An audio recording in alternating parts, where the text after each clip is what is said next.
only a few countries, I believe, have figured out the way IT is going and what it's going to do for countries. Now, when it comes down to it, our vision here is very simple. We wanted to succeed because we want to be on that boat. We know that this is the future. We know that this is the growth for our country.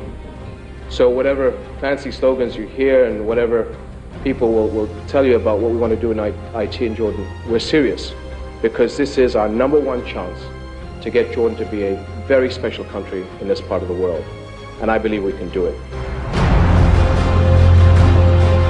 It all started with an idea brought forward by His Majesty King Abdullah that challenged the ICT leaders to develop a world-class industry that created knowledge jobs.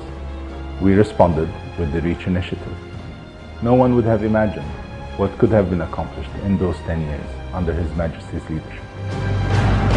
The government bought into this vision and translated the initiative into what almost instantaneously became one of the most effective private-public partnerships in the country.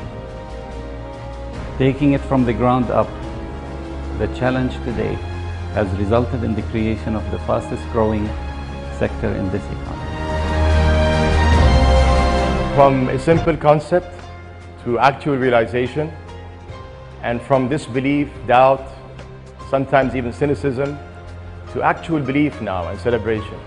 What started out as our journey 10 years ago at the shores of the Dead Sea has resulted, after hard work and continuous effort, in Jordan's fastest growing sector and the country's true enabler.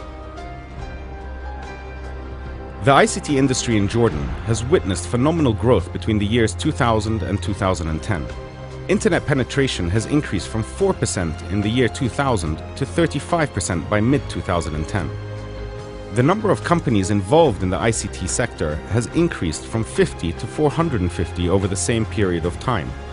The number of people directly employed in the ICT sector has risen from 1,250 to 15,000, with the total number of people directly or indirectly employed in the ICT sector rising to more than 80,000 employees. In total, the revenues generated by the ICT industry in Jordan over the last 10 years have increased from $560 million in 2000 to $2.2 billion by 2010. I'm committed. I'm committed. We are committed. I'm committed. I am committed. I am fully committed. We are committed. We are committed. We are committed. We as government are totally committed to the ICT sector, not only because it has shown positive results, but because it is the country's true enabler. But as government, we also realize that competition in this sector is not only regional but global. And we also realize that others around us are moving just as rapidly, which means we must continuously invest in our single most important resource, the human element. Your Majesty, 10 years ago you recognized that ICT can become one of Jordan's main drivers of growth. You asked us to believe in ourselves, to think big, and to raise the bar. With your support, guidance, and supervision, your dream, our dream, has been realized today.